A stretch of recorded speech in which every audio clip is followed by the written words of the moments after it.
श्री कृष्ण चैतन्य प्रभु नित्यानंद, श्री अद्वैत गदाधर शिवसदी गौर भक्त वृंद। हरे कृष्णा कृष्ण कृष्णा हरे हरे, हरे राम राम राम हरे हरे। सर्वप्रथम मदीय गुरुपाद पद्म नित्य लीला प्रविष्ट ओम विष्णुपाद स्तोत्र श्री श्री श्रीमद भक्ति वेदांत नारायण गोस्वामी महाराज जी के श्री चरणों में अनंत कोटि दंडवत प्रणाम करती हूँ और उनसे अहेतु की कृपा की वांछा करती हूँ। तत्पश्चात समस्त गुरुवर के श्री चरणों की कोटि दंडवत प्रणाम और आप सब भक्तों के चरणों में भी यथा योग दंडवत प्रणाम स्वीकार हो। हम लोग श्रवण कर रहे हैं श्री चैतन्य चरितमृत आदि लीला प्रथम अध्याय के अंतर्गत हम लोग श्रवण कर रहे थे कि किस तरह से पहले हम लोगों ने श्रवण किया कि गुरुदेव और शिक्षक गुरु के बारे में। अब हम लोगों ने जो अभी लास्ट हमने शुरू किया था कि चैतन्य महाप्रभु और नित्यानंद प्रभु एक सूर्य और चंद्र के समान उदित होकर जो है जीवों के हृदय में जो अंधकार बैठा हुआ है उसका नाश कर रहे हैं। जैसे सूर्य और चंद्रमा जो है जगत का अंधकार दूर करके जो वस्तु जैसी होती है उसको प्रकाशवान करते हैं। इसी तरह से चैतन्य महाप्रभु और नित्यानंद प्रभु एक सूर्य और चंद्र की तरह उदय होकर जीवों के हृदय में जो अंधकार है उसको मिटाने के लिए ही जैसे मानो प्रकट हुए हैं। उसी के अंतर्गत हम लोगों ने श्रीमद् भागवत, क्योंकि भगवान जो है तत्व सिद्धांतों के द्वारा है ना, जो हमारा कौन सा अंधकार हमारा कह रहे ना, जो कहते स्वरूप ब्रह्म हमारा जो अंधकार है, हम कौन है अपने बारे में ही नहीं जानते, धर्म क्या है ये भी नहीं जानते हैं, क्या करना चाहिए क्या नहीं करना चाहिए कुछ भी हमें अता पता नहीं है और शास्त्रों का भी हमें ज्ञान नहीं है। तो उसी अंधकार को दूर करने के लिए, एक ऐसी रोशनी देने के लिए जिससे हम अपने आत्म तत्व के ज्ञान को जान सके और इस भव सागर से जो है हम पार हो सके। उसी के अंतर्गत बताया कि वेद और शास्त्र तो हमारे जो है इतनी आसानी से तो ना हम समझ नहीं पाते, यानी अगर हम सोचे कि अपनी कौशल से समझ जाएंगे तो भी नहीं समझ पाएंगे, या अपनी बुद्धि से समझना चाहेंगे तो भी नहीं समझ सकते। जब तक हरि गुरु वैष्णव की कृपा ना हो तो शास्त्र भी अपने आप को प्रकाशित नहीं करते हैं, है ना। श्रद्धा भाव भक्ति के अंतर्गत हमें हरि गुरु वैष्णव के अनुगत्य में कुछ भी श्रवण करना पड़ेगा, अध्ययन करना पड़ेगा, तभी समझ आएगा। और फिर ऊपर से इतने सारे शास्त्र हैं, उनका अध्ययन करना बड़ा मुश्किल होता है। तो सारे वेद और शास्त्रों का सार स्वरूप क्या, श्रीमद् भागवत कथा। तो भागवत की महिमा का भी यहाँ पर बताते हुए कहा कि किस तरह के अंधकार जो है और श्रीमद् भागवत क्या वस्तु है उसके लिए बताया था। धर्म प्रोचित कहत्वोत्र परमो निर्मत शरणाम सताम वेद्यम वास्तव मत वस्तु शिवतम तापत्रय अनुमूलनम श्रीमद् भागवते महामुनि कृते किम वे परेरीश्वरा सद्यो हृदय वरुधेत्र कृतभि सुरसुभिस्त तक्षणात्। बड़ी सुंदर श्रीमद् भागवत कथा के महिमा का वर्णन हुआ है कि जो ये श्रीमद् भागवत कथा है किनके द्वारा लिखा गया है, महामुनि कृत है, यानी जो महामुनि वेद व्यास जी है उन्होंने लिखा है। और इसमें इस श्रीमद् भागवत में जिस धर्म का निरूपण किया गया है वो कैसा है, धर्म प्रोजित कहत्वोत्र, यानी जो धर्म में जो छल कपट काम क्रोध लोभ मोह है ना, धर्म अर्थ काम मोक्ष, इन सब चीजों का जो फल है उनसे रहित है ना। कहते का मतलब यहाँ पे क्या बताया है, छल। तो ये छल रहित है। परमो और क्या है, परमो निर्मत शरणाम सताम, कैसे भक्तों के लिए है या किन के लिए श्रीमद् भागवत कथा, निर्मत शरणाम सताम, ऐसे साधु संत जो कहते कि जो ईर्ष्या रहित है, उनके अंदर कोई भी छल कपट नहीं है, जिनका हृदय जो है बहुत ही ज्यादा सरल है, वही भक्ति को समझ सकते हैं। नहीं तो अगर हृदय मलिन हो तो अच्छी बात भी हमें बुरी लगती है। तो इसलिए कैसे भक्त, श्रीमद् भागवत हर किसी के लिए नहीं है, लेकिन हरि गुरु वैष्णव ने जीवों पर कृपा करने के लिए कि कोई भी अगर आएगा तो श्रद्धा पूर्वक आता है, श्रद्धा पूर्वक या चाहे लौकिक की श्रद्धा लेकर आए, किसी की कामना लेकर आए या कुछ भी करने के लिए जब श्रीमद् भागवत कथा को श्रवण करते हैं, तो जो इस श्रीमद् यहाँ पर जो निर्मत्सराम सताम लिखा है कि ऐसे साधु संतों के लिए है जो भवसागर से पार होना चाहते हैं। पर ऐसे भी कई होंगे जो संसार में ही रहना चाहते हैं, संसार के भोगों को भोगना चाहते हैं, ऐसे लोग भी आते हैं। तो ऐसे लोगों के लिए जो श्रीमद् भागवत का जो परिपक्व फल है, निगम कल्प तरु गरुड़ गलितम फलम, जिसके बारे में बताया, तो जो वो गले हुए फल का जो है वो तो निर्मत्सराम सताम के लिए है, जिनका हृदय बिल्कुल स्वच्छ और निर्मल है उनके लिए। क्योंकि श्रीमद् भागवत का परिपक्व फल क्या है? भगवत प्रेम है, भगवत प्रेम है, कृष्ण प्रेम है, तो वो उनको प्राप्त नहीं हो पाता है। तो वो कैसे भक्तों के लिए है? निर्मत्सर, जिनके अंदर मत्सरता, काम, क्रोध, लोभ, मोह, मात्सर्य, किसी भी तरह का कोई भी छल कपट नहीं है, ऐसे निर्मल हृदय है जिसका, उन्हीं को ही जो है यहाँ से भव सागर से वो पार कर सकते हैं। तो उसका जो वेद वो कहते कि वो इसी में ही दर्शाता है। लेकिन जो जीव लोग सुनते हैं तो उनकी सुकृतियां बन जाती हैं, जो जैसी श्रद्धा लेकर आता है वो उसको उसी तरह से प्राप्त हो जाता है। क्योंकि श्रीमद् भागवत कथा भी क्या है? कल्पतरु के समान है, जिस भी इच्छा को लेकर श्रवण किया जाता है वो उसी इच्छा को पूर्ण कर देता है। इसलिए बोला कि ये जो वास्तव में अगर कोई श्रीमद् भागवत को समझना चाहता है तो कहते क्या है? ये छल रहित ग्रंथ है ना। इसके अंदर तो धर्म का निरूपण किया गया है, उसके अंदर कोई भी धर्म अर्थ काम मोक्ष यानी पैसे के लिए नहीं, धर्म भी कैसा जो भगवत प्रीति कराता है ना, ना पैसों के लिए है इसमें। और इन सब चीजों का मूल जो है मोक्ष भी अगर देखा जाए, यानी ज्ञान और वैराग्य। ज्ञान और वैराग्य यदि उसके अंदर भी अगर भक्ति नहीं है तो उसका जो कहते हैं कि जो मोक्ष पाने का जो है ब्रह्म कहते हैं ना, क्या करते हैं योग विद्या के द्वारा ब्रह्म प्राप्ति है कहते हो, उसका भी जो फल है उसको भी यहाँ पे सूक्ष्म बना दिया, तो वो भी निरर्थक हो जाता है ना। तो ऐसी चाहे वो धर्म अर्थ काम मोक्ष, इनको जो भी पीछे छोड़ देता है, इनका भी श्रीमद् भागवत में जो है कहीं पर भी इसी को यहाँ पे छल कहा गया है, धर्म अर्थ काम मोक्ष। क्योंकि धर्म का पालन किस लिए करते हैं? धर्म अर्थ काम मोक्ष को प्राप्त करने के लिए। पैसे के लिए भी हो सकता है, अपनी भोग सुविधा के लिए भी हो सकता है, किसी भी चीज के लिए हो सकता है, लेकिन इन सब चीजों से रहित है। तो श्रीमद् भागवत कथा उसी को समझ आ सकता है जो हृदय से भगवान को समझना चाहता हो, भगवत भगत भजन करना चाहता हो, भगवान को प्राप्त करना चाहता हो, और यह संसार के बारे में उसकी कोई जिज्ञासा हो, वही कहते हैं कि ऐसे संतों को ही ये लाभकारी है। और क्या बताया? और इस श्रीमद् भागवत में बताया, वेद्यम वास्तव मस्त्र वस्तु शिवतम ताप त्रयो अनुमूल, 3 प्रकार के जो ताप है उनका नाश हो जाता है। जो निर्मत्सर साधु होते हैं या ऐसा कोई व्यक्ति होता है जो छल कपट रहित होता है, तो यदि वो श्रद्धा पूर्वक सुने तो जो 3 प्रकार के ताप होते हैं, है ना, आदि भौतिक, और कहते हैं कि कौन कौन से ताप है? आदि भौतिक, आदि दैविक और आध्यात्मिक। हाँ, आध्यात्मिक, आदि भौतिक और आदि दैविक, है ना।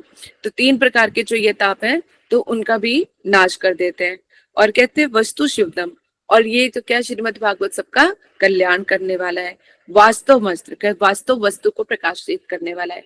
यह भगवान का जो उनका नित्य स्वरूप है ना, जो साकार रूप है, उसको प्रकाशित करने वाला है। कृष्ण प्रेम जो है प्रदान करने वाला है। तो इतनी सुंदर इसकी व्याख्या दी हुई है इस श्रीमद् भागवत के अंदर। ऐसे ही एक और बताया, इसमें बताया कि श्रीमद् भागवत और क्या कहते हैं, न शिकर में मत युच्युत भाव वर्जितम न शोभिते ज्ञानमलम निरंजनम कुतः पुण्य शश्वत भद्रमीश्वरे न चर्पितम कर्मे यद्यप्य कारणम। अर्थात समस्त प्रकार की कर्म वासनाओं से रहित होने पर भी मोक्ष प्राप्ति का साक्षात साधन जो निर्मल ब्रह्म ज्ञान है, यदि भगवान हरि की भक्ति से रहित हो तो वो भी शोभा नहीं देता है। चाहे अर्थ कहते धर्म अर्थ काम मोक्ष है, धर्म अगर उसमें भगवान की कोई प्रीति नहीं है, यानी जहां पर ऐसे भी धर्म के बहुत सारे काम होते हैं जिसमें भगवत प्रीति नहीं होती, भगवान की सेवा नहीं होती है ना। अर्चन पूजन अपने लिए ही होता है, यज्ञ होम आदि जो भी किया जाता है वो भी अपने लिए ही होता है, अपने भोग वृत्ति के लिए होता है। तो जिसमें भगवान की भक्ति का समावेश नहीं है तो वो सब चीजें व्यर्थ हो जाती हैं। तो चाहे वो पैसा हो, चाहे वो धर्म हो, चाहे वो काम हो, अपनी सारी इच्छाओं को ही पूर्ण करना क्यों ना हो, और फिर उसके बाद मोक्ष की कामना तक भी, यानी ब्रह्म ज्ञान जो है हमें मोक्ष तक पहुंचा देता है। तो मोक्ष की भी प्राप्ति से ये रहित क्यों यहाँ पर तुच्छ समझा गया? क्योंकि वहां पर जाके भगवान अपना भगवान को ही भूल जाता है, वो स्वयं को ही भगवान मानने लग जाता है। तो इसलिए कह रहे हैं कि चाहे मोक्ष की प्राप्ति का जो साक्षात साधन ब्रह्म ज्ञान है, वो भी हरि भक्ति अगर रहित है, उसमें भगवान नहीं है, तो वो भी शोभा नहीं देता। इसलिए जो साधन सिद्धि दोनों ही अवस्थाओं में सदा ही अमंगल स्वरूप तथा दुखप्रद है, वे काम में कर्म, यहाँ तक कि निष्काम कर्म भी यदि भगवान के अर्पण नहीं किए गए तो वो भी कर्म भी कैसे सुशोभित हो सकते हैं। तो है कुतःपन्न क्या बोला, कुतः पुनः शाश्वत भद्र मीश्वरे ना चार्पितम कर्म यद्यप्य कारणम।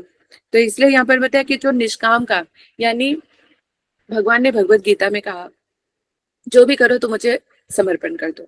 ठीक है, जो भी कार्य कर रहे हैं, अगर कोई कहता है कि हम निष्काम भाव से भजन करते हैं, है ना, तो हमारी कोई कामना नहीं होती, दान पुण्य भी कर रहे हैं, निष्काम भाव से कर रहे हैं, लेकिन अगर वो निष्काम भाव से वो कर्म करना भी हमारे लिए लाभप्रद नहीं है, क्योंकि उसके भी फल मिलेंगे हमें। इंसान दो ही काम करता है, पाप और पुण्य, और एक सुकृति। सुकृति को तो अभी जानते ही नहीं इंसान, है ना। तो क्या करता है, दो प्रकार के कर्म करता है, पाप और पुण्य, और ये दोनों ही हमारे लिए हानिकारक है। अगर पाप करता है तो नीचे के लोक में जाना जाता है, अगर पुण्य करेगा तो ऊपर के लोकों में चला जाएगा, लेकिन भगवत भक्ति तो फिर भी उसको प्राप्त नहीं होगी। और जब समय आने पर वो सारे लोग जब उनका नाश हो जाएगा तो वो फिर आके नीचे गिरेगा, तो उनसे उनका कोई भी लाभ नहीं होता। तो इसीलिए यहाँ पर कहा गया यदि निष्काम कर्म भी अगर भगवान को समर्पित ना किए जाएं, एक तो हो कि जो भी कार्य कर रहे हैं हम निष्कपट भाव से कर रहे हैं, दूसरा कि भगवान जो कुछ भी है सब तुम्हारा ही है, तुम्हारी प्रसन्नता के लिए ही मैं कर रहा हूँ, तो निष्काम भाव भी हो गया और भगवान को समर्पित हो गया, तो इसका लाभ है ना। अगर हम लोग निष्काम भाव भी से भी करें और उसमें भगवान की अगर भक्ति नहीं है, वो प्रेम रहित है, तो भी वो किसी काम का नहीं। तो इसका कारण है कि भगवत सेवा और सत्य बुद्धि के भाव से रहित होते हैं, है ना।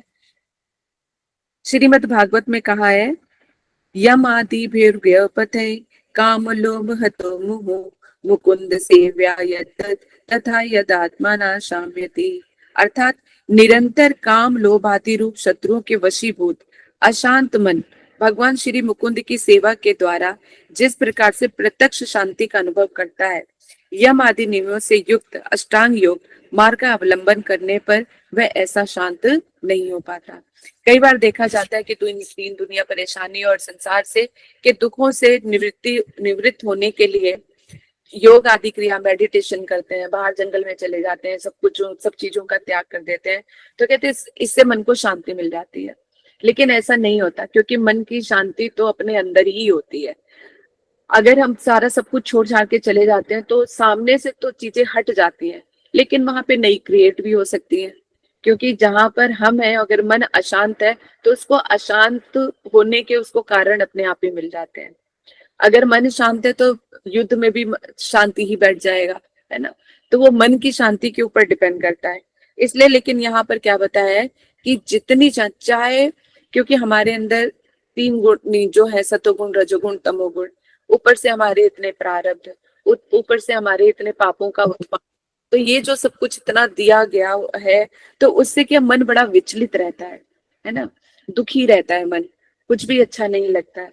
तो कह रहे कि अगर ये, और एक ये मनी है, बहुत ही सुंदर ना बृहद भागवतम में बताया है सनातन गोस्वामी जी ने, कि ये जो मन के वशीभूत जो है ना सारी इंद्रियां हैं, मन जो करता है आंखें वो देखती हैं, मन वो जो चाहता है वो दिमाग सोचता है, मन जो खाने को करता है जीवा उसको मांगती है। इसका मतलब देखने में हमें ये लग रहा है कि ये जो मन है ना, ये सारी इंद्रियों का राजा है, मन के चलाए ये सारी इंद्रियां चलती हैं। अगर एक मन को ही कंट्रोल किया जाए तो सारी इंद्रियां अपने आप कंट्रोल हो जाएंगी, चाहे फिर काम क्रोध लोभ मोह मत्सर इधर की तरफ जाए, क्योंकि इनको चलाने वाला, निर्देश देने वाला कौन है? मन है। तो मन को ही काबू करना पड़ेगा। अगर एक मन थोड़ा सा नियंत्रण में आ जाएगा तो सारी इंद्रियां अपने आप नियंत्रण में आ जाएंगी और उस मन के कहते मार्गदर्शन में ही कार्य करेंगे, क्योंकि वो वशीभूत है। मन के सारी इंद्रियां जितनी है हमारी, वो मन के वशीभूत है। तो मन को कंट्रोल करने का सबसे अच्छा तरीका क्या बताए? नित्य निरंतर काम क्रोध या ये जो शत्रुओं से वशीभूत है हमारा मन, ना जो हमारे मन के ऊपर ये सब धावित हो रहा है, काम क्रोध लोभ मोह मत्सर है। तो जो चीज जैसे अटैक करती है वैसे हमारा मन सोचना शुरू कर देता है और क्रियाएं तो उसकी दासी है। जैसे मन में आया, मान लो किसी को देखा गुस्सा आ गया है और दिल कर रहा है कि इसके कहते कि कुछ उसको अपशब्द बोलना, तो जीवा फटाफट बोलना शुरू कर देगी, है ना। आंखों में क्रोध आ जाएगा और उसके लिए अप्रिय वचन जो होते हैं कान सुनने के लिए बिल्कुल तत्पर हो जाएंगे। सारी इंद्रियां मन के हिसाब से चलना आरंभ कर देती है। तो कह रहे हैं कि इस मन को वशीभूत करने के लिए जो है मुकुंद की सेवा, यानी ठाकुर जी की सेवा, उनके कथा श्रवण से बढ़कर और कोई वस्तु नहीं है जो मन को हमारे नियंत्रण कर सके। मन कितना ही विचलित क्यों ना, मैंने ये तो इस ग्रंथ इसमें आ ही रहा है प्रमाणिक रूप में। तो ये वाला श्लोक बहुत सुंदर है, प्रथम अध्याय का यानी श्रीमद् भागवत का प्रथम स्कंद का 6 अध्याय का 36वां श्लोक है ना। यम आदि प्रयोग पथे काम लोभ हतो मुहु मुकुंद सेव्या यद्यत तथा यदात्मा ना शाम्यते।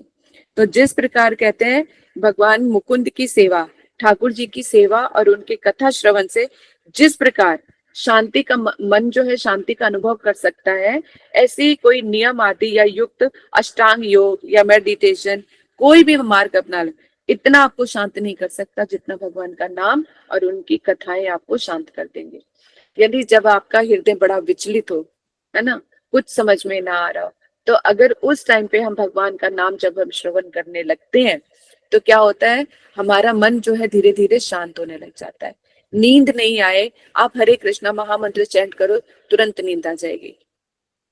कथा सुनते सुनते आप सो जाओ, क्योंकि और वो भी क्या, शुद्ध वैष्णव की कथा, कोई भी कथा सुन के नहीं, उससे भी मन विचलित हो जाता है, क्योंकि कौन कथा कर रहा है ये बहुत विचारणीय है। तो ये चीजें हम लोग तो श्रवण करते ही आ रहे हैं कि कैसे कैसों की कथा हमें सुननी चाहिए, किन की नहीं सुननी चाहिए, है ना। ऐसा कोई वक्ता है, ऐसा किसी भक्त के मुख से हम कथा सुनते हैं जो भगवान से प्रेम करता है, अपना सर्वस्व भगवान को दे रखा है, यदि उसके मुख से हम कथा सुनते हैं तो वैसे ही मन में शांति आती है। यानी काम क्रोध लोभ ईर्ष्या धन के लालच में अगर उस भाव में आकर हम कथा कीर्तन कर रहे हैं तो उसको श्रवण करोगे तो वही तो संक्रमित होगा आपको भी, है ना। इसलिए कथा किससे सुननी चाहिए, कहाँ सुननी चाहिए, कैसे सुननी चाहिए, इन सब चीजों का विचार करके ही हमें श्रवण करना चाहिए। तो इससे ये पता लगता है कि जो हमारा यानी भगवान का नाम ही हमारे मन को शांति पहुंचा जाता सकता है और मन को वशीभूत करने का ये रामबाण है। मन जब हमारी नाम करने बैठते हैं ना, आंखें बंद, देखो कई लोग आर्निक भी आंखें खोल के करते हैं, यानी जो गुरु मंत्र के द्वारा दिए जाते हैं वो भी आंखें खोल के करते हैं। आंखें खोल के करते हो तो तुम्हारा ध्यान तो इधर उधर भटराता है, भटकता है, तो कैसे तुम अपने मन को नियंत्रण करोगे या अपने मन को उसमें कैसे लगाओगे? कम से कम आंखें बंद करो तो दुनियादारी तो दिखनी बंद हो जाती है ना। फिर अंतर मन में चले जाते हो, अंतर मन भी पता नहीं कहाँ से कहाँ पहुंचा देता है। तो इतनी सारी चीजें होती हैं वो जो हमें इधर भ्रमित करती रहती हैं। तो आंख बंद करके यदि करोगे तो एक दुनिया से तो हटोगे, दूसरे में करोगे, फिर आरनी करते करते मन कहीं इधर उधर चला जाता है तो उसको फिर पकड़ के लेकर आओगे कि नहीं मुझे कहते कि नहीं ढंग से मुझे आरनी करना है। तो जब मैंने आप लोगों को बताया भी है कि किस तरह से आप थोड़ा सा अपने मन को कंट्रोल करके लगा सकते हो, कि जिस मंत्र का भी आप कहते हैं कि आवाहन कर रहे हो या जिस मंत्र को आप पढ़ रहे हो तो उसके जो अधिष्ठाता, जैसे गुरुदेव का कर रहे हो तो गुरुदेव का चित्रपट अपनी आंखों के सामने लेकर आओ और सोचो कि उनको 2 पुष्प चढ़ाए हैं। तो इससे आपका मन भी बंधा रहेगा और इष्ट देवता भी सामने रहेंगे और कम से कम जो है आमना सामना ठीक ठाक हो पाएगा। तो यही धीरे धीरे धीरे धीरे जो है फिर गुरु जो है अपना स्वरूप प्रकाशित करेंगे, महाप्रभु अपना रूप करेंगे, कृष्ण अपना करेंगे और एक समय आएगा जब हमें इन सब के दर्शन भी हो जाएंगे। क्योंकि आर्निक मंत्र जो है बहुत पावरफुल है ना। श्रीमद् भागवतम में सनातन गोस्वामी जी ने गोप कुमार के माध्यम से जो बताया है ना, जो श्रीमद् भागवत का भी सार है, वो हम एकादशी एकादशी करते ही है, उससे आप लोगों को बहुत लाभ होगा। कैसे गोपाल मंत्र कार्य करता है, किस तरह से वो गोपाल मंत्र इतनी उच्च अवस्था तक पहुंचा देता है सब पता चल जाएगा। और एक ये गोप कुमार के साथ इतनी सुंदर जर्नी भी करोगे कि पृथ्वी से ऊपर क्या है ना, जैसे भू, भव और स्वर्ग लोक, ये 3 लोक होते हैं। यानी पहले पृथ्वी है, उसके बाद एक भू करके एक लोक है, जहाँ पे वहां पे सिर्फ राक्षस ही रहते हैं, असुर और राक्षस रहते हैं। उसके बाद फिर स्वर्ग लोक है, स्वर्ग लोक के बाद फिर महर लोक है, महर लोक के बाद फिर तपोलोक है, तपोलोक के बाद फिर सतोलोक है, जहाँ पे ब्रह्मा जी रहते हैं। तो गोप कुमार एक एक लोक में जाते हैं और वहां के बारे में सारा सुनते हैं और श्रवण करते हैं। तो मुझे जब मैं उसको श्रवण कर रही थी ना, तो मुझे लग रहा था ये गोप कुमार तो मतलब क्या मुझे मणि मिल गई है, क्योंकि बहुत टाइम से बड़ा कहते कि इच्छा हो रही थी कि जरा ऊपर के लोगों की सैर की जाए कि वहां पर क्या होता है, क्या क्या चीजें हैं, क्या क्या नहीं है। तो गोप कुमार के माध्यम से मैं भी ऊपर एक एक लोक में जाके पृथ्वी में पहले देखा क्या है, उसके बाद ऊपर जो असुर उसमें स्वर्ग लोक में गए, वहां पे क्या क्या चीज है, वहां पे इंद्र है, सारे देवताओं के राजा हैं, वहां का भोग ऐश्वर्य कैसा है, वो सारा चीजें देखी। फिर उसके ऊपर के लोक में गए, वहां पर क्या है, वो सारी चीजें। तो इन दिनों मैं गोप कुमार के साथ कहाँ तक पहुंच गई हूँ, सत्यलोक तक पहुंच गई हूँ, यानी जहाँ पे ब्रह्मा जी रहे। और ब्रह्मा जी के सत्यलोक जहाँ पे है, सतलोक में ही ब्रह्मा जी रहते हैं, और वहीं कहीं पर जो है वैकुंठ है, जहाँ पे भगवान जो है सहस्त्र शिरों और हजारों मुखों के साथ वहां पे विराजमान है। लेकिन इतने सारे मुखमंडल के साथ फिर भी वहां पे गोप कुमार जो है उनका सौंदर्य का वर्णन कर रहे हैं कि वो बहुत सुंदर दिख रहे हैं। लेकिन वो हमारी इमेजिनेशन की पावर से बिल्कुल दूर है कि जिसके 1000 सरों, 1000 हाथों, 1000 पैरों, इस तरह से देख के क्या क्या शोभा होगी या कैसा भय होगा, कुछ नहीं कहा जा सकता जब तक कि दर्शन ना हो, है ना। लेकिन भगवान के माधुर्य तो है, इसलिए वहां पर गोप कुमार उनकी मतलब माधुर्यता को देख के मूर्छित हो जाते हैं। जब मूर्छित हो जाते हैं तो लक्ष्मी जी आके बड़ी प्रेम से स्पर्श उनका मतलब लक्ष्मी जी जब अपने हाथों से स्पर्श करते तो उस स्पर्श का भी कितना माधुर्य है कि जो वो सचेत हो जाते तो उनको बड़ा आनंद आता है। और हजारों मुखों के साथ भी वो भगवान का दर्शन करके बड़े मोहित हो रहे हैं, और सोच रहे हैं कि इससे अच्छी कोई और कुछ, इससे बढ़कर कुछ और हो ही नहीं सकता भगवान का स्वरूप। इतने अभी यहाँ तक पहुंचे हैं, लेकिन मुझे पता है कि वो और भी आगे तक गोलोक धाम तक जाएंगे। तो ये धीरे धीरे जो जर्नी है वो बहुत सुंदर है। और सनातन गोस्वामी द्वारा लिखित ये जो श्री बृहद भागवतम ग्रंथ वो बहुत सुंदर है, आप लोगों को इतना पसंद आएगा, सारे डाउट्स भी क्लियर होते जाएंगे, और मतलब और बड़ी जिज्ञासा, उसमें बड़ी इंटरेस्ट भी आएगा आपको। तो ये एकादशी को जो है, मैंने आप लोगों को एकादशी वाले दिन आपको बड़ा मिस किया था कि वहां पे, क्योंकि मैं जब भी ये ग्रंथ पढ़ती थी आप लोगों को मिस करती थी, और एकादशी आई थी क्योंकि हम स्पेशल क्लास रखते हैं एकादशी वाले दिन, तो वो मिस हो गया था। अभी रीना अभी पूछना शुरू किया तो फिर वो दिक्कत हो जाएगी, तो हम क्लास के बाद ही क्वेश्चन आंसर करेंगे, ठीक है। इसलिए यहाँ पर बताया कि मन अगर हमारा चित्त जो शांत है तो उसको क्या है, भगवान का नाम ही शांत कर सकता है। इसलिए इधर उधर कहीं भी भटकने की आवश्यकता नहीं है, घर में कोई शांति पाठ कराने की जरूरत नहीं है, कुछ और करने की जरूरत नहीं है। जो दीक्षित उनके तो क्योंकि ठाकुर प्रेम स्वरूप हमारे हृदय में विराजते हैं। जो एकादशी का मैं महात्मा पढ़ी थी, इतना सुंदर है कि एकादशी जो है साक्षात कृष्ण है। उनको हम हर महीने के उसमें जो है 15 दिन में उनको धारण करते हैं, उनका नाम जपते हैं। तो जो शांति नाम में है, कथा में है, श्रवण में है, कहीं नहीं है। चाहे चित्त कितना ही व्याकुल क्यों ना हो, यदि भगवान का श्रद्धा भाव भक्ति से जब हम हरि नाम करते हैं और ग्रंथ अध्ययन करते हैं तो हमें वो आनंद प्रदान करता ही करता है, चित्त हमारा शांत हो जाता है। उसी का ये प्रमाण है यहाँ पर ये वाला श्लोक, ठीक है। तार मध्य मोक्ष वांछा कहते प्रधान, यहाँ है ते कृष्ण भक्ति है अंतर ध्यान। कहते धर्म, अर्थ, काम और मोक्ष, इन सबसे मोक्ष की कामना जो है प्रधान कहता है। ये सबसे बड़ा ही छल है क्या, मोक्ष, क्योंकि इसके द्वारा कृष्ण भक्ति लुप्त हो जाती है। कृष्ण भक्ति मतलब कहते हैं कृष्ण सेवा, है ना। और जब मोक्ष की कामना तो भगवान की जो उनकी ज्योति है उसमें जाके हम मिल जाते हैं। तो एक जैसे एक नशा होता है ना, तो एक ब्रह्म का भी नशा है, भगवान के और का भी नशा है। तो उस नशा के अंतर्गत में आकर सेवक ही भूल जाता है, उसको लगता मानो मैं ही भगवान हूँ, है ना। उस औरे में ही वो चला जाता है। तो वहां पे भी एक तरह से भगवान का जो प्रेम है, सेवा वृत्ति है, बिल्कुल लुप्त हो जाती है। तो सबसे बड़ा छल है देखा जाए तो। इसलिए जो श्रीमद् भागवत है इन सब चीजों से बहुत दूर है। जो श्रीमद् भागवत है ना, अगर कोई हृदय से उसको पढ़ना चाहे, समझना चाहे, तो उसको प्रेम रूपी, जो कृष्ण प्रेम रूपी फल है, वो मिल जाता है। हम लोगों को भागवत कथा सुनते, श्रवण करते करते, कराते कराते कितना समय निकल गया है ना। लेकिन फिर भी हमारे हृदय में कम से कम हम यहाँ तक तो पहुंचे, एकांतिक भक्ति क्या होती है, अनन्य भक्ति क्या होती है, मतलब भगवान से संसार की कामनाओं को छोड़ के भी भगवान से प्रेम किया जा सकता है, उनको प्राप्त करने की हमारी इच्छा हो सकती है। ये सब हमने इन्हीं सब चीजों से जाना है। तो हरि गुरु वैष्णव की हम पर बड़ी कृपा है। बिना कृष्ण की कृपा के तो हम यहाँ तक पहुंच ही नहीं सकते, है ना। तो ठाकुर जी ने हम पर हेतु की कृपा की हुई है कि ऐसे साधु संघ, ऐसी परंपरा के अंतर्गत है हम, जहाँ पे शुद्ध भक्ति, शुद्ध प्रेम करना सिखा रहे हैं भगवान। और भगवान से जैसे शुद्ध प्रेम हो जाएगा तो संसार से भी शुद्ध प्रेम आ जाएगा। आगे कहा, कृष्ण भक्तिर बाधक यद शुभ शुभ कर्म, स्नेह एक जीवेर अज्ञान तमो धर्म, है ना। यहाँ पर एक और चीज बोला है, प्रशब्देन आया है, यानी क्या, कैतव प्रधान।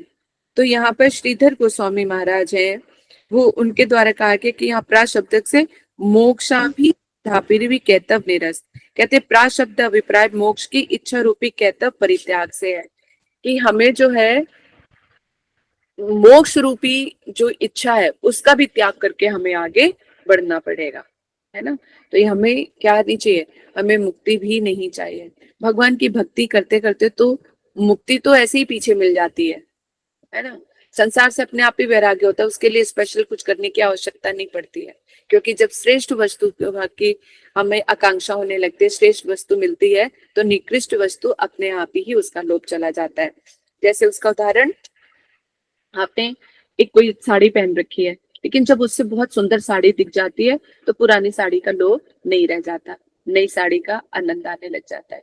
इसी तरह से जब श्रेष्ठ वस्तु मिलती है, यानी भगवत प्रेम क्या है, कैसे प्राप्त होता है, उसका क्या आनंद है, जब हमें उसमें से आनंद की अनुभूति होने लग जाती है, तो निकृष्ट ये संसार जो है, जो संसार से अपने आप ही स्वाभाविक तौर पे वैराग्य जो है उदित हो जाता है ना। करे कृष्ण भक्ति वादक यत शुभ शुभ कर्म, स्नेह एक जीवेर अज्ञात तमो धर्म। कृष्ण, श्री कृष्ण भक्ति के पथ में बाधा उत्पन्न करने वाले जितने भी शुभ और संसारिक सुख या स्वर्ग की प्राप्ति कराने वाले पुण्य और कार्य अशुभ अर्थात निकृष्ट योनि। तात्पर्य क्या है कि कृष्ण भक्ति में दो प्रकार के कर्म जो है बाधक है। क्या, शुभ कर्म यानी पुण्य, और क्या कहते कि और पाप, यानी पाप और पुण्य दोनों ही भक्ति में बाधक हैं, क्योंकि इनके दोनों के ही फल है और उन भुगतने के लिए हमें इस संसार में आने पड़ता है। यानी अगर जो पुण्य करेंगे तो स्वर्ग आते, यानी उच्च लोकों को प्राप्त करेंगे, लेकिन जब वो भी कहते कि जब विनाश होता है उनका, तो वो सब उन सब चीजों से हटके फिर हमें वापस यहीं पे धरती पे आना पड़ेगा। तो इन सब चीजों से हमें कोई लाभ नहीं होता। इसलिए कहा कि श्री कृष्ण भक्ति में ये दो बाधा उत्पन्न करने वाले, ना पाप करो ना पुण्य करो। तो फिर बात है कि फिर क्या करो, है ना। पाप और पुण्य जो है, पाप तो हमें करनी, भक्त जो है वो पाप तो करता ही नहीं है, हो जाता है तो वो भी भगवान की कृपा से दूर हो जाते हैं जब हम हरि नाम करते हैं। तो एक जो भक्त है उसके हृदय में पाप वृत्ति नहीं रहती है ना। और दूसरे हो गए पुण्य। पुण्य जब हम करते हैं, दान दक्षिणा दे दिया, हॉस्पिटल बनवा दिए, ये सब कर दिया, अगर वो भी भगवान को समर्पित नहीं है तो वो भी हमारे, जब हमने कुछ दिया है तो भगवान भी तो देंगे ही ना, है ना। तो जो दान पुण्य करते हो उसका आपको डबल करके मिल जाता है। तो वो दान पुण्य के, अगर आप कहते कि गरीब हो, आपने दान वान पहले पिछले जन्म के मैंने खूब अमीर बनते हो, खूब पैसा मिल जाता है, राजा बन जाते हैं, लेकिन उनका क्या लाभ। अगर अब देखा जाए, हम अपने इतिहास में जाकर देखते हैं, हिस्ट्री में जाकर देखो, तो कैसे कितने कितने बड़े शूरवीर राजा हुए, लेकिन आज क्या है, आज हम वो हिस्ट्री बन के ही रह गए हैं। अपने टाइम पे कितना स्ट्रगल किया है, कितने सारे युद्ध लड़े हैं, कितने सारे कष्ट सहे हैं। तो ऐसा राजा जैसा भोग भी, है ना, इस संसार में राजा जैसा भोग भी तुच्छ है। एक दिन उसको भी जाना पड़ता है, सब कुछ छोड़ना पड़ता है, तो उन सब चीजों का क्या ही लाभ है ना। जीवन हो तो ऐसी जगह हो जहां से दोबारा मरना जीना ना पड़े, है ना। अपने नित्य सेवा में नियुक्त रहे, जहाँ पे ना काम हो, क्रोध हो, लोभ हो, न मोह मात्सर्य हो, किसी भी तरह का कोई दुख ना हो, ऐसी जगह। क्योंकि जीवात्मा तो ऐसी ही जगह पे वास करना जानता है है ना, क्योंकि आत्मा जहाँ की है वहां पर ये सारे कुंठाएं तो है ही नहीं। तो ऐसी ही जगह जाना चाहिए। बार बार जन्म लेके दुख और थपेड़ों में झूलते झूलते झूलते कोटि कोटि जन्म हो गए, लेकिन फिर भी यहाँ से हम निकलने का प्रयास नहीं करते। बड़े ही दुर्लभ कोई व्यक्ति होते हैं जो सोचते हैं कि नहीं, अब संसार में नहीं आना है, भगवत भक्ति प्राप्त करके, भगवान को प्राप्त करके भगवान के लोक में ही जाके वहीं पे सेवा में नियुक्त होना है ना। जैसे हम लोग सोचते हैं ना कि जब देखते हैं कि बाहर जो है बड़ा ही सुख ऐश्वर्य है और वहां पे पैसे की भी कीमत बहुत ज्यादा है, यहाँ 1 रुपया वहां पे 100 रुपए का 1 रुपया है, तो कितना सारा रुपया आ जाता है। फिर इंडिया में आके जब उन पैसों को उड़ाते हैं तो बड़ा आनंद आता है। फिर यहाँ पे सारी चीजें बड़ी सस्ती लगती है ना। तो लेकिन जहाँ पे भगवान का धाम, तो इन सब ऐश्वर्य से वैसे ही परिपूर्ण है। भगवान के धाम की जो सुंदरता का वर्णन जो किया गया है वो यहाँ पे उसका तो बहुत कम है।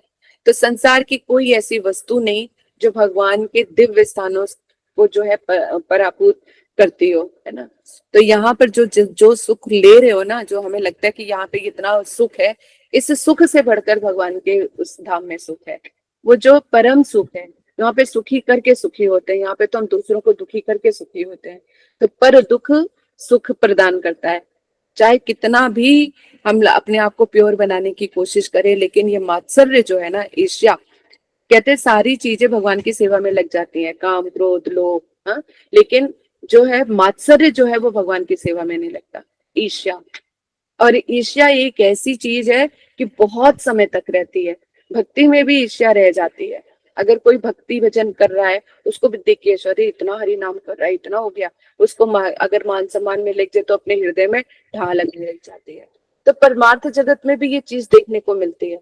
बहुत ही रेयर केसेस में जब शुद्ध भक्ति हृदय में प्रवेश करती है और वो मत्सरता के ऊपर अपना पैर रख कर ऊपर जब आगे बढ़ता है, तब जो है ऐसे साधु संत जो है अति अति अति दुर्लभ है। एक कथा जब हम सुन रहे थे ना, तब उन्होंने बोला था, कहते कि एक शुद्ध वैष्णव, एक ना शुद्ध भक्त, जो स्वरूप सिद्ध भक्त हो, उसको प्राप्त करना बड़ा मुश्किल है ना। तो क्योंकि ऐसे साधु संत मिलते ही नहीं है, बहुत दुर्लभ है। तो इसलिए हमें कहीं ढूंढना नहीं है। जब ऐसे साधु संत हम नहीं मिलते हैं तो हमें ही खुद ऐसी भक्ति करनी चाहिए।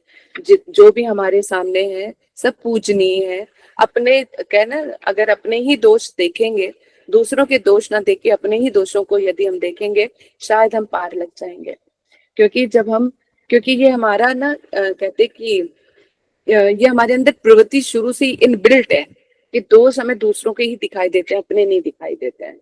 लेकिन भक्ति ही एक है जो हमें आईना दिखाने का प्रयास करती है कि इसमें पहले तुम देखो तुम क्या हो, दूसरे को तो छोड़ दो। तो अगर सुधारना है तो अपने आप को सुधारना है, दोष देखने हैं तो अपने आप को देखना है। तो प्रयास हमारा यही रहना चाहिए कि जो जैसे जैसे सरकमस्टांसेस हो तो उसमें से अच्छाई ले लो, बाकी सब चीजें छोड़ दो। ठीक है। इसलिए यहाँ पे बताया कि पाप और पुण्य जो है वो हमारी भक्ति, कृष्ण भक्ति में बाधक है। यानी जो कुछ भी करें हम कृष्ण के लिए करें, अच्छे कर्म करें या जो कुछ भी करें तो कृष्ण के लिए करना है। अगर हॉस्पिटल भी बनवाना है तो हे ठाकुर जी आपके ही भक्तों के लिए बनवाया है, तो भगवान को सरेंडर कर दिया तो वो फलीभूत हो गया। तो हमें उसका जो पुण्य फल नहीं मिलेगा, भगवान की प्रसन्नता रहेगी तो भक्ति ही मिलेगी। तो एक भक्त के पास भी जितना भक्त सुखी रह सकता है ना, कोई और सुखी नहीं रह सकता। क्योंकि भगवान का जो प्रेम है वो चित्त को शांत रखता है। लेकिन जब हम संसारिक, जैसे ना कि अपनी काया जब छूटती है, स्किन है जब उधड़ती है, जब जल जाती है स्किन, और जब उतरती है तो कितना दर्द होता है। तो इसी तरह से हमारा जीवात्मा और ये जो संसारिक जो है ना, वो संसार और परमार्थ इतना जुड़ा हुआ है कि जब अगर लेयर उतरती है संसारिक की भी उतरे तो बड़ा ही पेन करती है। लेकिन उसको एक कहते हैं ना मलहम के साथ या किसी एक सॉल्यूशन के साथ अगर उसको उखाड़ा जाए तो थोड़ा दर्द कम देती है। तो वो भक्ति रूपी ही वो मलहम है कि अगर वो लेयर उतरती है तो भक्ति ही आपको वो सुकून प्रदान कर सकती है, वो शांति, वो जो कहते हैं ना आरामदायक जो ठंडक है, वो भक्ति ही प्रदान कर सकती है। ठीक है। श्री चैतन्य महाप्रभु और नित्यानंद प्रभु ये दो भाई ऐसे ही हैं, सूर्य और चंद्र के समान है। ये दोनों उदित होकर जो जीव के हृदय में अंधकार है ना, जो संसार का जो भोग विलास की वासना से जो ग्रस्त है पूरा जीव है, जो अपना कल्याण देख ही नहीं पा रहा है, उसको अंधेरे में हर वस्तु जो है भयानक दिखाई दे रही है ना, उसको कोई रास्ता ही नहीं मिलता कहाँ जा रहा है। तो ये संसार के विषय भोग ऐसे हैं कि सिवाय अपने अलावा और के सोचने में वो किसी दूसरे का अच्छा कुछ सोच सके ऐसा हो ही नहीं पाता। चाहे कितना अच्छे से अच्छा भी इंसान देख ले, लेकिन जब अपने ऊपर की बात आती है तो फिर कहीं ना कहीं फिर भी हृदय जो बड़ा है कमजोर पड़ जाता है। इंसान बहुत बड़ा स्वार्थी होता है, वो सबसे पहले अपने बारे में सोचता है, बाद में किसी और के बारे में सोचता है ना। तो भगवत भक्ति इन सब चीजों से बहुत परे है। तो ऐसे ही अंधकार को दूर करने के लिए मानो चैतन्य महाप्रभु सूरज और नित्यानंद प्रभु चंद्र बनकर आए हैं। तो इन पदों का तात्पर्य यह है कि जीव चित्त स्वरूप तत्व है। जीव क्या है? वो आत्मा, यानी ये चित्त जगत से आया है ना, जहां पर ये वहीं पर ही जाकर इसको शांति मिलेगी। लेकिन इसने अपने जड़ शरीर को ही क्या मान लिया है कि मैं, तो इस जड़ से संबंधित जितने भी वस्तु हैं उसको वो मेरी समझ रहा है। जो आत्म धर्म है उसको भगवान का प्रेम करना, उसकी सेवा करना, भगवान के बारे में जानना, वो चित्त धर्म का धर्म है, लेकिन वो भूल गया तो वो संसार में अपने मन को लगा के बैठा हुआ है। तो ऐसे ही अंधकार को दूर करने के लिए श्री कृष्ण भक्ति, श्री कृष्ण प्रेम ही जीव का स्वधर्म है। कृष्ण की सेवा करना, कृष्ण का प्रेम प्राप्त करना और इस जड़ जगत से भव सागर से पार होकर कृष्ण की सेवा में नियुक्त होकर गोलोक धाम में जाना है, यही हमारा स्वरूप धर्म है। कृष्ण की सेवा करना ही हमारा धर्म है। पुण्य करना या पाप करना या मोक्ष की कामना करना, ये सब मिलकर जो है हमारे मन को दूषित कर देती हैं। तो कह रहे, तो एक जो जीव है सभी जीवों में स्वधर्म के रूप में प्रवेश कर उन्हें तमो धर्म कर रहे कर्म और ज्ञान के प्रतिपादक समस्त उपदेश ही कहतव अर्थात छल है। तो जीव का स्वधर्म क्या है? भगवान की सेवा करना, लेकिन उसके अंदर जो है क्या प्रवेश कर जाते हैं स्वधर्म के रूप में, जैसे ज्ञान वैराग्य, ये सब ज्ञान वैराग्य यदि भक्ति मूलक नहीं है तो हमें कहाँ लेके चले जाते हैं। अगर ज्ञान प्राप्त करके डॉक्टर भी बन जाते हैं, लेकिन वो संसार में ही रहते, संसार से पार तो नहीं लगा सकते। इसलिए जिस ज्ञान और वैराग्य में, जिस धर्म में अगर भगवान की भक्ति है वही सार्थकता प्रदान करती है। तो कह रहे इसलिए तमो धर्म के अंतर्गत है, यानी जो ज्ञान है या वैराग्य है ये सब क्या है? जो विकृत स्वधर्म, यानी जो धर्म हमारा है उसके विपरीत धर्म का हम आचरण कर रहे, वही छल है। इसलिए क्या कहा गया? श्री चैतन्य महाप्रभु और नित्यानंद प्रभु के प्रकट होने से पहले ये तमो धर्म जीवे के हृदयों को दूषित कर रहा था। यानी जब तक नित्यानंद प्रभु चैतन्य महाप्रभु नहीं आए थे, जब तक हमें नहीं पता चल रहा था कि हम कौन है, तो हम लोग ज्यादा से ज्यादा इंसान क्या करता था? धर्म की लालसा, धर्म का जो पालन किस चीज के लिए? अपनी ही इच्छाओं की भोग वृत्ति को, अपनी भोग इच्छाओं को पूर्ण करने के लिए ही धर्म का पालन होता था। अर्थ के उपार्जन के लिए होता था, यज्ञ आदि किए जाते कि धर्म पैसा मिले, है ना। अपनी इच्छाओं की पूर्ति करने के लिए धर्म का पालन किया जाता था। और ज्यादा इन सब चीजों से हटकर फिर मोक्ष का, यही चार चीजें थी। जब तक चैतन्य महाप्रभु और नित्यानंद प्रभु नहीं आए थे तो यही चीजें हमारे हृदय को दूषित करके जन्म मरण के चक्कर में हमें फंसा के रखा हुआ था। कह रही इन दोनों भाइयों में जगत में अवतरित होकर जीव के अंतकरण से उस तमो धर्म को, जिस धर्म ने हमें अज्ञान में डुबो रखा था, उसको दूर करने के लिए और वास्तव वस्तु तत्व क्या है, भगवत तत्व क्या है, भगवान क्या है, उसको प्रकाशमान किया है। ताहार प्रसादे ए तमो है नाश, तमो नाश करी तत्वेर प्रकाश। कह रहे क्या? श्री चैतन्य महाप्रभु नित्यानंद प्रभु की कृपा से अंधकार का विनाश होता है। यानी चैतन्य महाप्रभु का यदि हम श्रद्धा भाव भक्ति से, है ना, उनके अर्चन पूजन करेंगे तो वो हम पर कृपा करेंगे। तो उनकी कृपा से ही हमारे जो अंदर का अंधकार है, यानी विश्व भोग की जो वृत्ति है, वो भी दूर हो जाएगी, धीरे धीरे उसका विनाश होता है। और उन्हें अंधकार का विनाश करके वास्तविक तत्व को प्रकाश किया है, यानी संसार से मन को हटा के भगवान की तरफ जो है उन्होंने भेजा है। क्योंकि आत्मधर्म जो प्रतिष्ठित हो जाता है उसके लिए संसार ये सुखकर बन जाता है ना। फिर संसार का कोई सुख दुख उसको स्पर्श नहीं कर पाता, क्योंकि ये भ्रम मात्र की है। जैसे ही आंखें बंद हो जाएंगी तो सब चीजें यहीं की यहीं रह जाएंगे, उससे हमारा कोई मतलब नहीं रहेगा। और आंखें जब तक खुली हैं तो कितनी प्रगाढ़ता है। इसलिए हम ना अपनी आंखें बंद भी नहीं कर पाते, क्योंकि साक्षात अनुभूति है ना सब चीजों की, और उसको छोड़ देखते भालते छोड़ पर कर पाना बड़ा मुश्किल होता है। तो जब तक भगवान नाम की रूपी तलवार नहीं होगी, तब तक जो है हमारा ये इन अंधकार से ऐसे अपने आप पार हम नहीं हो सकते। लेकिन भगवत भक्ति, भगवान का नाम जो है हमें एक रोशनी प्रदान करता है। धीरे धीरे धीरे धीरे भगवान का नाम लेते लेते इस संसार के भव सागर से हम पार हो जाते हैं।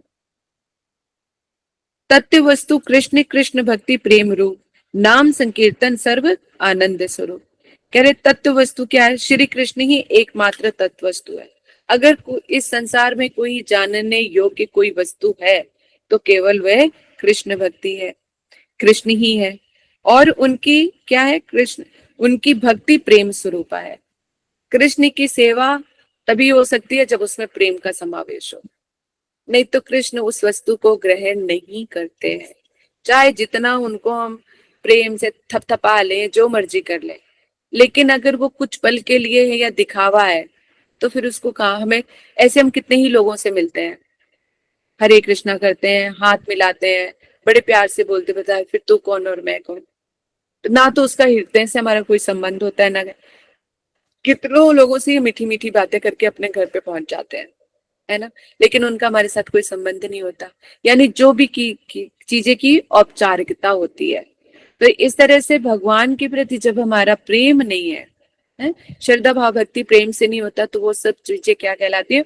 औपचारिक कहलाती है। तो इसलिए उनकी भक्ति ही प्रेम स्वरूपा है, और भगवान के नामों का संकीर्तन उसे प्राप्त कराने वाला है। केवल भगवान के नाम के द्वारा ही कृष्ण को प्राप्त किया जा सकता है। ये तीनों ही समस्त आनंद स्वरूप है।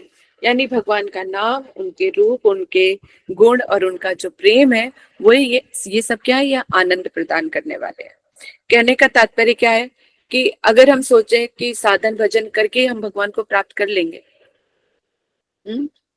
टाइम होने वाला है ना, तो बताओ जरा कि क्या साधन भजन करके भगवान को प्राप्त किया जा सकता है?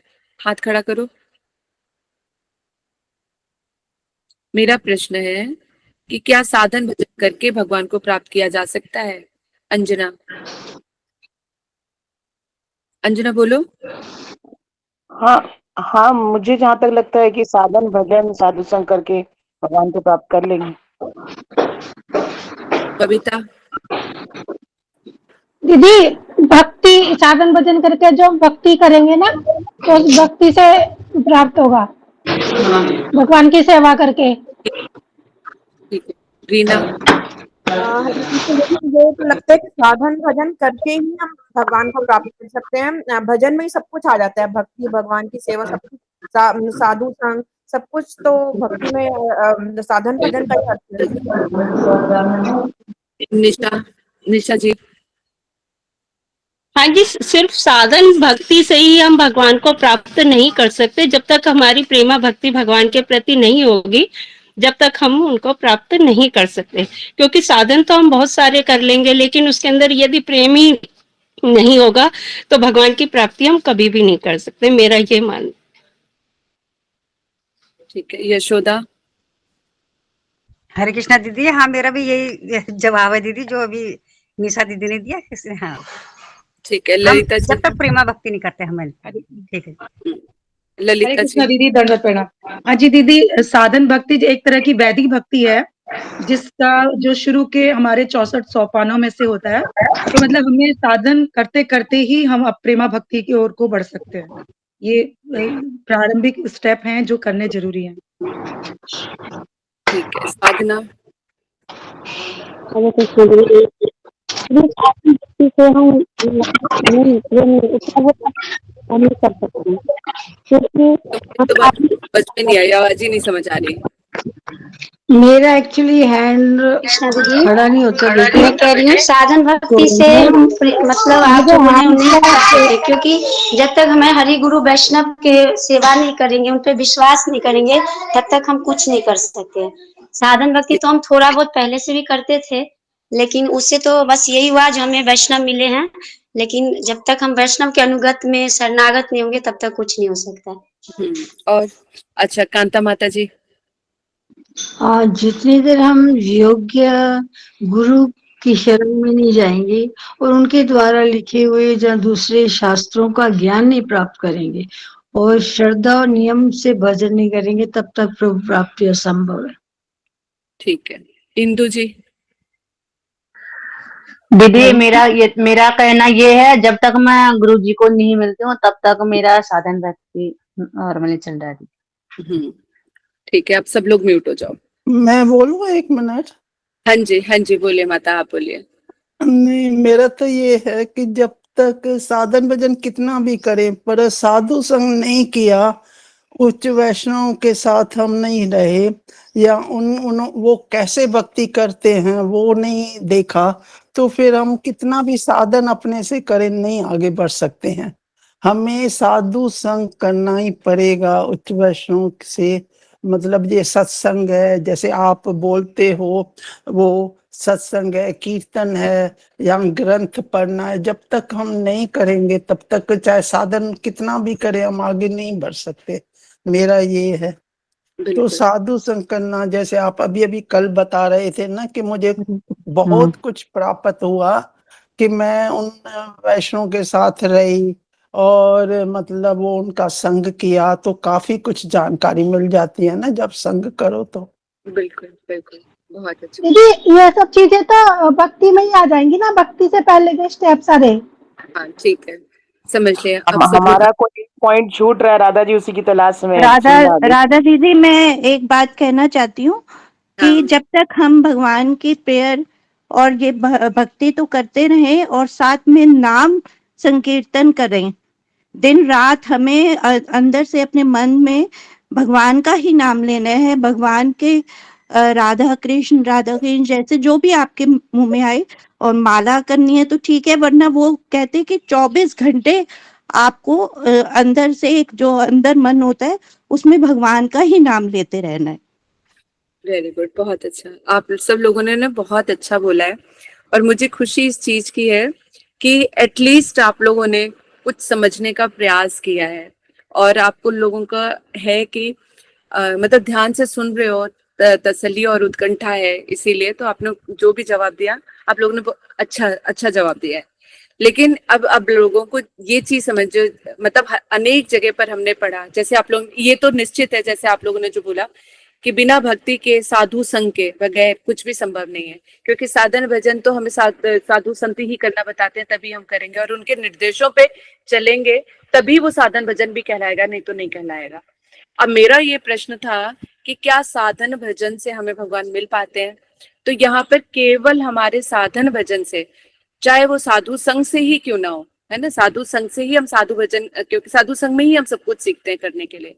जहां पे ये शब्द लिखा होता है कि कृष्ण भक्ति जो है, केवल भक्ति से ही कृष्ण को वशीभूत किया जा सकता है, तो ये बहुत बड़ी बात है, भक्ति से ही कृष्ण को वशीभूत किया जा सकता है। तो ये जो भक्ति शब्द आ रहा है वो क्या साधन भजन है?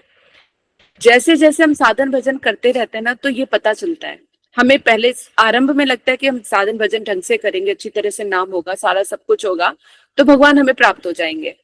और भगवान कितनी बार कह चुके, ना कोई मुझे साधन भजन से प्राप्त कर सकता है, ना कोई अपने ना ही कोई विद्वता से प्राप्त कर सकता है, वो केवल भगवान की कृपा से कर सकते हैं। और हमें बीच बीच में बताया जाता है कि बिना भक्ति के भगवान वशीभूत नहीं होते, बिना भक्ति के भगवान मिलते नहीं है। तो ये क्या तारतम्य है? तो इसको समझने के लिए जिन्हें काफी टाइम लगा, लेकिन फिर भी यथावत थोड़ा बहुत जो गुरुदेव हजूर गुरु वैष्णव की कृपा से समझ आया कि, और इस चीज का प्रमाण भी मिल गया। मैं इस चीज पे विचार कर रही थी, जैसे जैसे हमारा साधन भजन बढ़ता जाता है ना, वो हमेशा ही कम लगता है, क्योंकि अब ये हम लोगों ने श्रवण ही किया है कि जितना भक्ति में इंसान भगता चला जाता है तो उसको लगता है मेरा साधन भजन हो ही नहीं रहा। जितने भी हमारे वैष्णव गण हैं उनको सुनो या उनके ग्रंथों में जब हम पढ़ते हैं तो एक ही चीज उसमें आती है कि मेरा साधन भजन तो कुछ नहीं है। जैसे कविराज गोस्वामी महाराज जी के कौन है जिन्होंने बोला कि अगर जो भी मेरे नाम के सुन लेंगे ना उसको तो कितने सारे पाप लगेंगे, मेरे जैसे तो पापिष्ट कोई नहीं है ना। और कहते कि, और गौड़िया गीति के भजन में भी एक आता है कि मौसम कौन कुटिल कामी, कि मेरे जैसा कुटिल इंसान कौन होगा। तात्पर्य क्या, इतने बड़े बड़े साधन भजन करने वाले इतने बड़े बड़े संत महासंत हैं जो ये इस बात को कह रहे हैं, तो ये इसका क्या तात्पर्य बनता है यहाँ पर? इसका मतलब है कि जैसे जैसे भक्ति बढ़ती चली जाती है वैसे वैसे भक्तों को लगता है कि मैं तो साधन भजन कुछ कर ही नहीं रहा, है ना। तो ये फिर ये साधन भजन और भक्ति है क्या, जिसके कृष्ण वशीभूत हो जाते हैं। और वहां पर कह रहे हैं कि कोई साधन भजन से मुझे प्राप्त नहीं कर सकता, और यहाँ पे कह रहे हैं भक्ति से जो है कृष्ण को वशीभूत हो जाते हैं। तो इसका तात्पर्य क्या है कि साधन भजन हमारा जो करना होता है एक तरह से वो उत्कंठा और छटपटाना होता है ना। जैसे किसी को करंट लग जाए तो वो क्या पूरा छटपट छटपट छटपट करने लग जाता है ना, उसके प्राण निकल रहे होते हैं। तो उस छटपटाहट को देख के जो दूसरा देखता है तो उसको लगता है अरे कितना छटपटा रहा है, तो वो उस करंट को बंद कर देता है, उसको आराम देता है। ये जो हमारा साधन भजन जो हम करते हैं वो हमारी छटपटाहट है भगवान का हृदय द्रवित करने के लिए, ताकि उनको ये एहसास हो कि हम तुम्हें पाना चाहते हैं, तुम्हारे दर्शन करना चाहते हैं, तुम्हारे धाम में आना चाहते हैं, तुमसे बहुत प्रेम करते हैं। बस जिसकी जितकी उत्कंठा और छटपटाहट भगवान को दिखती है तो वो उनके ऊपर कृपा कर देते हैं और वो उनके वशीभूत हो जाते हैं। लेकिन हम केवल अपने साधन भजन के बल पे कि मैं इतना भजन साधन कर लूं जिसकी वजह से मुझे कृष्ण प्राप्त हो जाए, वो नहीं हो सकता। आपकी छटपटाहट, आपकी उत्कंठा, आपका तड़पना ही कृष्ण का हृदय द्रवित कर सकता है। और ये जो साधन भजन हमारा यही छटपटाहट है, यही तड़पना है कि जितना हम हरि नाम करते हैं, जितना हम ग्रंथ अध्ययन करते हैं, जितना हम वैष्णव सेवा करते हैं, जितना हम साधु संग करते हैं, इन सब चीजों को देख कर कृष्ण समझते हैं कि ये मुझे प्राप्त करने के लिए इतनी छटपटाहट कर रहा है। तो उस छटपटाहट में कितनी सत्यता है उस पे वो कृष्ण जो है रीझ जाते हैं और उसके वशीभूत हो जाते हैं। बात समझ में आ रही है मैं क्या कह रही हूँ? और तो आप बात लोग तो वही हुई ना, बात तो वही हुई कि भक्ति और नहीं, वो बात नहीं है। हरे कृष्णा, यहाँ पे हम वो उदाहरण दे सकते हैं ना, जैसे मैंने उस दिन बोला गुरुदेव आ रहे आप चल रहे हो, आपने सोचूंगी बताऊंगी, तो मैंने कहा अब आप बता दो चल रहे हो या नहीं चल रहे। उसमें छटपटाहट नजर आ रही थी नहीं आ रही थी? हाँ ये थी ना छटपटाहट। हाँ, तो इसमें देखो जो आप लोगों ने आंसर किया वो ठीक है। मान लो आप ये कह रहे हो कि बिना साधु संग के, और कहते कि साधु संग और अपने साधन भजन हरे, मान लो आप 1 लाख हरि नाम करते हो डेली, आपका नियम है, डेली से आप नियम से हरि नाम कर रहे हो, कथा भी सुन रहे हो, वैष्णव सेवा भी थोड़ी बहुत हो रही है, लेकिन आपकी हृदय में कुछ नहीं हो रहा। तो ऐसी वैधि भक्ति करने वाले भी होते हैं। वैधि भक्ति वाले क्या करते हैं, सुबह उठते हैं 3:30 बजे से उठ के अपना हरि नाम करेंगे, चैंटिंग करेंगे, फिर उसके बाद अर्चन पूजन करेंगे, उसके बाद फिर भगवान को अच्छे से ढंग से खिलाएंगे पिलाएंगे सुलाएंगे, सारा करते हैं। उनकी सारा दिन उनकी सेवा में निकलता है, लेकिन उनके अंदर एक चीज की कमी रहती है, ममत्व की। एक तड़पना होता है कि ठीक है, वो उसमें संतुष्ट रहता है। वो सुबह से लेके उठ के हरि नाम किया, 1 लाख हरि नाम करा, साधु सेवा करा, इतना कर रहा है और संतुष्ट है, वो सेटिस्फाइड है कि मैं कर रहा हूँ। आ रहा है ना दादा दीदी, रोना भी नहीं आ रहा है ना, हमें रोना तो आना चाहिए ना। वही चीज कह रही हूँ। तो ये आप लोगों ने साधन भजन का जो बताया कि उसके द्वारा भगवान के, तो साधन भजन में ये डिफरेंस है। दिखने में लग रहा है आप सुबह से लेके 24 घंटे भगवान की सेवा में आप नियुक्त हो और करके आप सेटिस्फाइड हो, लेकिन अब जब भक्ति बढ़ती है या छटपटाहट वाली जब बात आती है तो आप जितना भी करो कम लगता है, आपको संतुष्टि नहीं मिलती है, हमेशा दिल तड़पता रहता है उसके लिए। जैसे एक मतलब ऐसे कामी पुरुष के लिए देख लो, जितनी भी स्त्रियों के साथ भोग कर ले उसकी काम वासना फिर भी बनी रहती है। ऐसे किसी पैसे कमाने वाले, पैसे के कामी को देख लो, जिसको पैसा ही कमाना हो, तो उसके बाद लाख करोड़ जितना भी आ जाए पैसा, उसको फिर भी कम लगेगा। तो वो क्या, उस पैसों को प्राप्त करने के लिए छटपटाता ही रहेगा, छटपटाहट उसकी हमेशा ही बनी रहेगी, तो उसको कभी भी संतुष्टि नहीं मिलती है। इसी तरह से जब साधन भजन हम करते हैं तो चाहे कितना भी हम साधन भजन कर लें फिर भी वो कमी रहेगा, तब भी उसको लगेगा। अब जैसे भगवान भगवत कृपा कितनी ही प्राप्त क्यों ना हो जाए, चाहे मान लो कि भजन करते करते उसके जो वाक शब्द इतने ज्यादा सुदृढ़ हो जाते, जो बोले वो हो जाए, सब कुछ हो जाए, लेकिन वो फिर भी तड़पता रहता है कि नहीं कृष्ण कृष्ण कृष्ण। उसको अब कई लोग तो इसी में संतुष्ट हो जाएंगे, हरि नाम कर रहे हैं, सारा सब कुछ चल रहा है, सब कुछ सुचारू रूप से ठीक ठाक चल रहा है, संतुष्ट है। तो यहाँ पे छटपटाहट नहीं दिख रहा, हालांकि दिख रहा है कि 24 घंटे भगवान की सेवा में नियुक्त है, लेकिन वो एक भगवान को पाने की तड़प मिसिंग है, ममत्व मिसिंग है वहां पे कि कृष्ण कब, अगर वो भगवान कहते हैं हाँ मिल जाएंगे, जैसे हरि गुरु वैष्णव कहा कि तुम ऐसे ही भजन करते हुए चलो, साधन भजन ठीक से कर चलो, भगवान एक दिन तुम्हें प्राप्त हो जाएंगे। हम निश्चिंत हो गए कि हरि नाम कर रहे हैं तो थोड़ी बहुत सेवा कर ले, इतना कर ले, बस इतने में ही ठीक है, भगवान एक ना एक दिन मिल जाएंगे। तो वो भगवान एक ना एक दिन कौन से जन्म में जाके मिलेंगे इसकी कोई गणना नहीं है। भगवान भी कह रहा है अभी ये संतुष्ट है, इतने में ही खुश है तो खुश रहने दो। जब एक हो जाता है, प्राण धारण करना ही मुश्किल होता है। जैसे आपको कल बताया था, जगदानंद पंडित जी का उदाहरण दिया था कि समुद्र तट पर वो बैठ के रो रहे हैं और अपने आप को कोस रहे हैं कि मैंने जीवा से महाप्रभु के दूर जाने की बात ही क्यों कही। चाहने उनका हृदय मन कर रहा था समुद्र में डूब के मर जाएं, लेकिन मर भी नहीं सकते। मतलब अंदर से इतना तड़प रहे हैं, इतना तड़प रहे हैं महाप्रभु के मिलन और उन सब चीजों के लिए कि मर भी नहीं सकते, क्योंकि वो कहते कि महाप्रभु के लिए अपना ये शरीर दान किया हुआ है, कि ये महाप्रभु का शरीर है, मैं मर भी नहीं सकता। जैसे नंद बाबा, कृष्ण चले गए, ये मानो के ब्रजवासियों के प्राण ही चले गए, लेकिन सबने अपने शरीर को धारण कर रखा है। कैसे वो जीवित हैं, हम उनके प्रेम की, उनके दर्द की जो है ना अनुभव करने से ही हमें बहुत दूर है। उनका अनुभव हम समझ ही नहीं सकते कि ब्रजवासियों के ऊपर क्या बीती होगी जब कृष्ण चले गए। जब गोपियों को लेश व पल के गिरने पर वो ब्रह्मा जी को कोसते ही है कि ब्रह्मा तुमने तो कहते कि ये पलके बना के ना क्या क्या मुसीबत दे दी है कि हम कृष्ण का दर्शन भी नहीं गए। पलक गिरने में जितना समय लगता है तो उनको लगता है युग बीत गए कृष्ण का दर्शन किए। तो सोचो उनके मथुरा जाने पर कैसी स्थिति रही होगी और किस तरह की परिस्थिति में वो ब्रज में वास कर रही होंगी, कैसे अपने शरीर को धारण कर रखा हो, कैसे अपने प्राण को धारण कर, उनकी छटपटाहट का हमें अंदाजा भी नहीं है।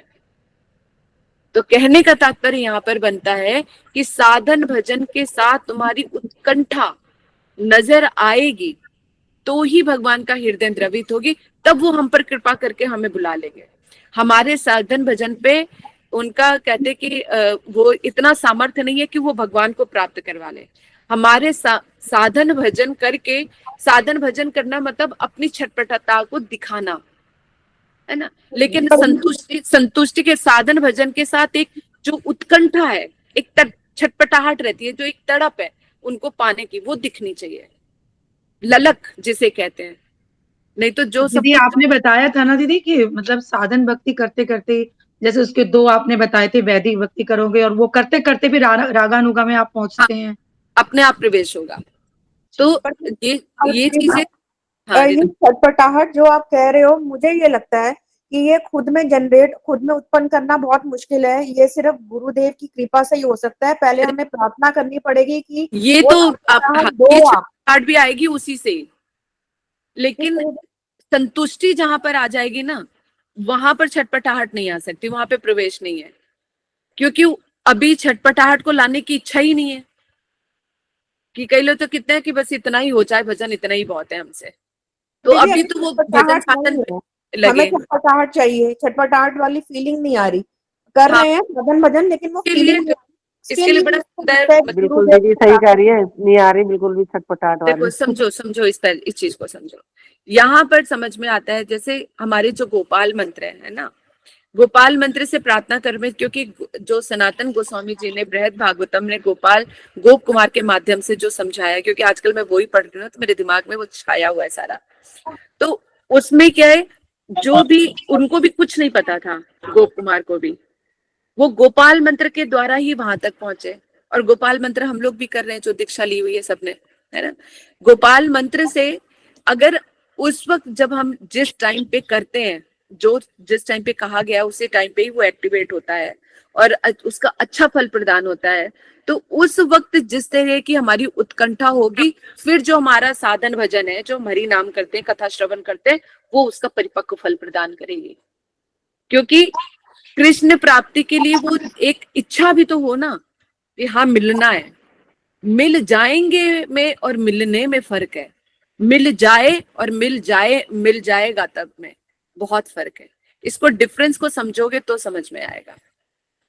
तो कहने का तात्पर्य यहाँ पे साधन भजन साधु संग तो करना ही पड़ेगा और प्रेम सहित करना पड़ेगा, तभी उस ममता को वो होगी। तभी कहते हैं अपने से श्रेष्ठ वैष्णव का जब हम संग करते हैं तो उनकी छटपटाहट हमारे अंदर संक्रमित हो जाती है, क्योंकि हम उनको देख के चलना शुरू कर देते हैं ना, कि जैसे क्योंकि हमारी ये प्रवृत्ति है, संसार में भी देखो, अगर अपने से कोई अच्छा कुछ कर रहा होगा और वो चीज भा जाती है तो फिर हमें लगता है हम भी ऐसा करेंगे, वो तुरंत अपने मन में आ जाता है। दादा हम आपको फॉलो कर रहे हैं, आपको देखकर हमारे अंदर भी होता है ऐसा। अरे मैं कहाँ माता, मैं तो बस आप लोगों को जो जो मुझे मिल जाता है ना वही खोल के आप लोगों को बता देती हूँ कि अगर मैं ना पा सकूं तो कम से कम जो आप लोगों में से पा सकता है वो पाले।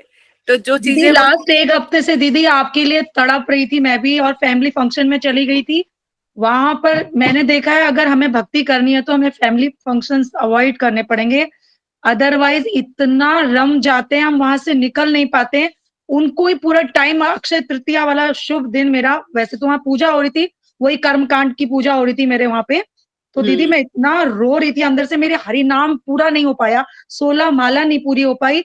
और मैं सोच रही आपको इतना मिस किया, मैंने कहा दीदी ना हो तो पता नहीं मैं क्या, हमारा क्या कुछ भी ना हो दीदी, भक्ति ना हो। आप इतना जगाते हो ना, हमें प्रेरित करती हैं आप, आपको देख के इतनी प्रेरणा मिलती है दीदी। वहां पे मैं आपको बहुत मिस कर रही थी कि दीदी का संग ना रहे तो कुछ भक्ति नाम की चीज पता ही ना रहे। सही में दीदी, परिवार वालों के साथ मैंने नोटिस जो किया वो पूरा कर्म कांडों में होते हैं, वो वैष्णव तो कोई होता ही नहीं है ज्यादातर। तो वही बहुत चीजें दुख लगता है दीदी, बहुत दुख लगता है कि कहाँ फंस गए हैं, कहाँ आ गए। हमें इसीलिए लगता है कि साधु यही संघ होता है हमारे दीदी, लिए सही कह इसीलिए रही हैं। जरूरी है कि जागरूकता, और ये जो चीज मैंने अनुभव की है वही चीज आपको बता रही हूँ। पहले मुझे लगता था कि साधन भजन ऐसे कर लो कि भगवान कम से कम मैं, लेकिन फिर भी शब्दों में ये रहता था, लेकिन उस अर्थ को समझ पाने में भी कितना समय लगता है। कि मैं हमेशा ये आप लोगों को ये बोलती कि साधन भजन ऐसा करें कि ठाकुर जी का हृदय द्रवित हो जाए। बात वही है कि हम साधन भजन यहाँ पे करें, ऐसे करें कि उनका हृदय द्रवित हो जाए। बात देखने में समझ, लेकिन इसको समझने में कितना है कि साधन भजन भी ऐसा ऐसा हो कि हमारी उत्कंठा दिखाई दे। यानी एक मजदूर है, वो भी सुबह से लेकर शाम तक करता रहता है, भरकस मेहनत करता है, गधे की तरह काम करता है, लेकिन एक जो है बड़ी चातुराई से कोई दूसरा आके उस काम को 2 मिनट में कर जाता है और मालिक को प्रसन्न करके सारी सब चीजें कर लेता है ना। तो यहाँ पर यानी सिर्फ मेहनत ही नहीं दिखानी चाहिए, उस मेहनत के अंदर प्रेम और उत्कंठा भी होनी चाहिए कि कृष्ण ये नहीं कि जब चाहोगे, जब तुम्हारी कृपा हो तब मिल जाना। भगवान कहेंगे ठीक है, जब मुझे जब होगा मेरा मन तब मैं मिल जाऊंगा। एक है कि नहीं मुझे तो चाहिए ही चाहिए, एक तड़प होती है फिर, लेकिन उसमें भी शांति रहती है क्योंकि राजी तेरी रजा में, मतलब हृदय से तो तड़प रहे कि तुम कब ना मिल जाओ, लेकिन चुप बैठे हुए, होठ सिले हुए बैठे हैं और आंखों से आंसू टप टप बता रहे हैं, आंसू से टपकते हुए आंसू कृष्ण को बता रहे हैं कि तुमसे मिलने की तमन्ना है, तुम्हें पाना चाहते हैं, लेकिन जीवा से कुछ नहीं बोल रहे। तो क्या वो भावना वहां तक नहीं पहुंचेगी? तो कृष्ण भी कहे कि अपनी जीवा को थामे बैठा है, चाहता है, लेकिन उसमें भी कह रहे कि जब तुम्हारी इच्छा हो।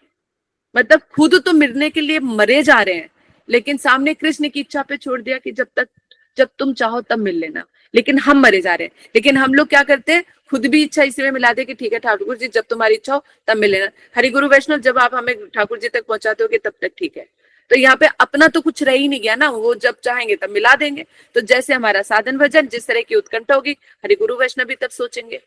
जब ज्यादा बीमार पड़ते तो क्या ठाकुर जी, जैसे गोप कुमार मूर्छित हो गए उनके ठाकुर जी का दर्शन करके, तुरंत लक्ष्मी जी भागती हुई चली आई और अपने प्यारे प्यारे हाथों से उनको स्पर्श करके जल छिड़क के उनको सचेत किया, तो वो तुरंत भाग के आई कि नहीं आई? नहीं तो वहीं पर ही अगर बैठ के अपने मन मनाते रहते तो क्या लक्ष्मी जी आती?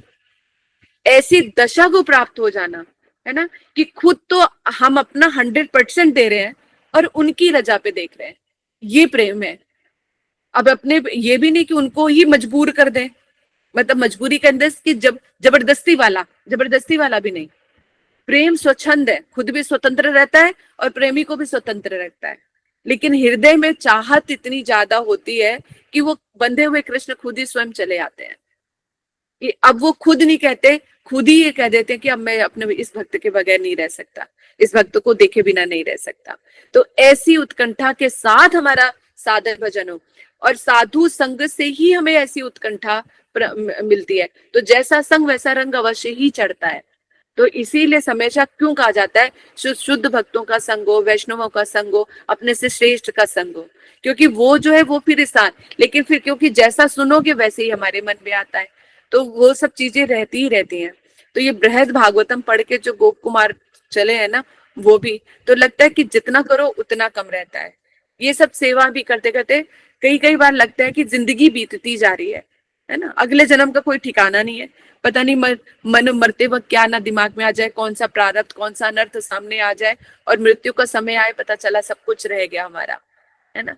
तो ये अभी लग रहा है समय भागता जा रहा है, प्रीति इतनी है नहीं, ठाकुर जी को देख के कुछ अनुभव ही नहीं होता। जाओ मंदिर में दर्शन करके आ जाओ, बड़े बड़े सुंदर दर्शन थे, बाहर सब कुछ है, बस खत्म। वो एक तड़प जो एक होनी चाहिए, वो जो है वो मिसिंग रहती है। लेकिन उस तड़प को भी प्राप्त करने के लिए प्रार्थना में बहुत बल है, प्रार्थना में बहुत बल है। तो जैसी प्रार्थना के साथ हम गोपाल मंत्र करेंगे वो अवश्य ही फलीभूत होगी। वो गोप कुमार के उपाख्यान से श्री सनातन गोस्वामी जी ने बताया।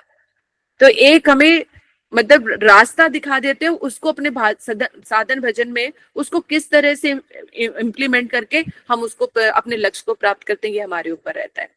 वैसे मैंने सोचा था कि आज ये जो है चैप्टर जो है कंप्लीट कर दूंगी मैं, पर अटक के रह गई मैं। पर दीदी आज आपको झकझोर के रख दिया और मन की काफी लेयर्स को खोला और इतनी गहरी बातें बोली कि समझ में आया कि क्या करना बहुत बाकी है अभी। और इतने कोई समझ रहे थे कि बहुत आगे बढ़ रहे हैं, बहुत अच्छा हो रहा है, अब हम मिल जाएगा सब कुछ, पर पता चल रहा नहीं, अभी कुछ नहीं हुआ, अभी कुछ नहीं हुआ, बस सीढ़ी पे एक पैर रखा है। हरे कृष्ण दीदी, गोप कुमार जी ने गोपाल मंत्र सुबह से शाम तक सालों तक किया। जो आपने कल एक कहानी वो गथा सुनाई थी, वो ब्राह्मण देवता जो बहुत गरीब थे, गोपाल मंत्र जिनको सपने में माता देवी ने दिया, वो सब गोपाल मंत्र इतनी इतनी बार करते हैं। तो हम लोगों को 3 बार ही क्यों कहा गया है गोपाल मंत्र करने के लिए, कि ज्यादा भी नहीं करना? तो हम लोगों के लिए ऐसा ऐसा क्यों? देखो ये जो गोपाल मंत्र है ये बहुत पावरफुल है, ठीक है। और ये हमारे जो जो कहते कि गोप कुमार ने जो गोपाल मंत्र का सहारा लिया, वो लेकिन एक शिव लोक तक के नीचे एक लोक है, वो वहीं तक ही रह गए। लेकिन ये जो हरे कृष्ण महामंत्र है वो हमें गोलोक धाम तक लेकर जाएगा, क्योंकि भगवान का नाम संकीर्तन है ना। तो जो नाम संकीर्तन में नाम जो हम गोपाल मंत्र करें, वो इसको और हमें एनर्जी और पावरफुल बना देता है हमारे भजन को, तो हम और अच्छी तरह से करते हैं। लेकिन बीच में जाके गोपाल मंत्र भी हमें छोड़ देता है, ये हमारा नाम संकीर्तन ही हमें गोलोक धाम लेके जाएगा। क्योंकि गोलोक धाम तक जो है गोपाल मंत्र नहीं लेकर गया था वहां पर गोप कुमार को। अब आगे और अच्छे से जब होगा तो और डिटेल में बताऊंगी। तो ये जो हमें मिली हुई है चीज वस्तु, मुझे भी यही लगा कि गोप कुमार तो गोपाल मंत्र को ही पढ़ के कहते कि करते करते कहाँ तक पहुंच गए, और वो भी हमारे जैसे अनभिज्ञ था, उसको पता ही नहीं कि कैसे करना है कैसे नहीं करना है, फिर भी गुरुदेव ने दिया है तो इसका कुछ ना कुछ अर्थ है, ये समझ के करने मात्र से कहाँ तक पहुंच गया। तो इसका मतलब श्रद्धा भाव भक्ति से करने से ये मंत्र जो है अपना फल जरूर प्रदान करते हैं, लेकिन हम उनके फलों को हम ले नहीं पा रहे, क्योंकि मंत्र हम ठीक ढंग से करते नहीं है, अपने मनमाने ढंग से। मनोधर्म पे आश्रित है हमारा साधन भजन, हमारे मनोधर्म के ऊपर आश्रित है। जैसा एक चीज और पूछना था कि आपने बोला है कि जो आर्निंग मंत्र है हमारे, उनको हमें आंखें बंद करके करना चाहिए। विधि तो वही है दीदी, सबको पता है, मुझे भी मालूम है। तो वहां पे भी उसकी परिक्रमा में, नवदीप परिक्रमा में भी पूछा था कई साधकों ने, तो वहां पर उन्होंने इतना अलाउ तो किया था कि, क्योंकि सबने बोला था कि ऐसे झपकी आ जाती है, फिर भूल जाते हैं, फिर से स्टार्ट करना पड़ता है, आंखें बंद होती हैं। तो बस अपने आप को एक दिन भिड़ जाओ इसी चीज को लेके कि ठाकुर जी कम से कम नींद तो ना आए। ये नींद की कैसी हिम्मत हो रही है जो बीच में आ रही है। जितना अगर भूलो उसको बार बार करो, चाहे तुम उसमें आधा घंटा लगा दो एक बार के आर्निक में, लेकिन सुधारो तो। हरे कृष्णा दीदी, जिसने दीक्षा नहीं लिया है, फिर उनके लिए नहीं हुआ क्या ये गोपाल मंत्र? तो आप इसका उदाहरण बता दीजिए ना। मंत्र जिन्होंने गोपाल मंत्र अभी नहीं लिया है वो आंख बंद करके हरि नाम करें, हरि नाम को मंत्र में भी अपने मन को साधे। तो कहने का तात्पर्य है कि जब सच पूछो तो जब से मैंने बृहद भागवतम का आश्रय लिया है, सनातन गोस्वामी जी के टीकाओं को मैंने जो भी समझा या जो महाप्रभु की कृपा से जो भी अनुभव हुआ, तो वहां पे से मेरी गोपाल मंत्र पे निष्ठा और बढ़ गई है। और मैं चाहे अगर जब तक मुझे नहीं लगता ना कि मैंने उस मंत्र को ठीक से नहीं किया, मैं रिपीट करती रहती हूँ। अब ये नहीं देखती कि कितना समय लग रहा है, मैं ये देखती हूँ कि वो मंत्र ठीक से हो रहा है कि नहीं हो रहा है। दीदी वो आप कह रहे हैं जब तक अभी तक मिला ही नहीं दीदी इनको। हाँ, वामन महाराज जी थे ना, वामन गोस्वामी, वो कहते थे वो मतलब आधा घंटा वो करते रहते थे, मतलब उसी एक ही मंत्र को आधा घंटा, वो वामन गोस्वामी महाराज जी। क्योंकि देखो ये चीज अनुभव में जो चीजें आई है वो मैं आप लोगों से शेयर करती रहती हूँ, है ना। तो यहाँ पर यानी मंत्र का ठीक होना बहुत जरूरी, और ये मन तो चंचल है, 2 मिनट में आर्निक फटाफट हो गया, ऐसे आंखें खोली। मैंने तो कईयों को देखा जब मैं गई थी वहां पर, तो ऐसे आंखें खोल के इधर उधर सब देखते हुए फिर आर्निक मंत्र, मैंने कहा ये क्या हो रहा है, और मेरे सामने ही कर रहे थे, तो मैंने डांट लगा दी और मैंने कहा आंखें बंद करो, और मैंने कहा जब तक मंत्र ना हो जाए ना आंखें मत खोलना। उनको दीदी बिठा, कई बार तो सामने स्टेज पे गुरु वर्ग भी ऐसे कर रहे होते हैं। गुरु वर्ग का हम नहीं कर सकते, क्योंकि गुरु वर्ग तो अपने अंतर से ही निष्ठ है ना, उनकी निष्ठता पे हम वो नहीं कर सकते, क्योंकि वो किस विचार से, किस भाव से लेकर और सामने क्या क्या उनको करना पड़ रहा है, एक ही समय में उनको अनेक अनेक कार्य करने पड़ते हैं, तो उनके लिए नहीं हम ये इनका वो कर सकते। हम लोग साधन कर रहे हैं अभी हमारे। दीदी तो वहां पे नवदीप में तो उतना टाइम भी नहीं मिल रहा था। हाँ, नवदीप में इतना टाइम ही नहीं मिलता था उनके पास, तो हमारे पास तो फिर भी था टाइम कि वहां से अपने परिक्रमा करके आए, प्रसाद पाया और अपने रूम में चले गए। महाराज जी लोगों के पास इतना टाइम होता था? वो परिक्रमा करके आते थे, प्रसाद को देखते थे, सबको मिला या नहीं मिला, कौन आ रहा है, उनसे कोई मिलने जा रहा है कोई। तो हमें जितनी सुविधा थी महाराज जी लोगों को नहीं, वो कब सोते हैं, कब जागते हैं, कब क्या करते हैं, उनके पास तो समय ही नहीं है किसी चीज का। और हम तो अपने रूम में आके खाना ना खाया 8-9 बजे, 9 साढ़े 9 बजे अपने रूम में फिर सो जाते थे।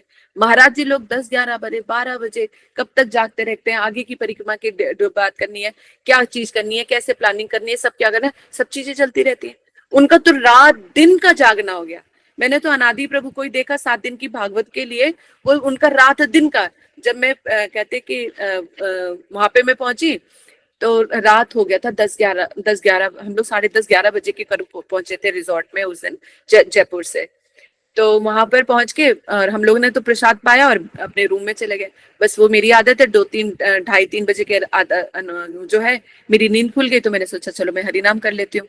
तो मैं हरिनाम कर रही थी, मुझे ना आवाज आई, मैं रूम से बाहर निकल के देखी तो पंडाल मतलब सजा रहे थे, अनादि प्रभु रात में बैठ के काम कर रहे, मतलब सुबह से लेके रात दिन तक मैंने उनको काम करते हुए ही देखा। तो ये रात दिन की जो सेवा होती है ना, वो एक अलग है। तो उनको पता नहीं 7 दिन में उनका सोना जागना क्या हुआ, उनको कुछ नहीं पता। फिर मैंने अपनी माला को रख के फिर उनकी जो थोड़ी बहुत हेल्प कर सकती थी पंडाल को सजाने में और वो सब करने में, फिर मैंने उनकी हेल्प की कि एटलीस्ट जो मैं कर सकती तो वो कर लूं। फिर वही मुझे फिर ठाकुर जी की भी सेवा मिल गई, तो फिर वो मैंने आरंभ कर दिया।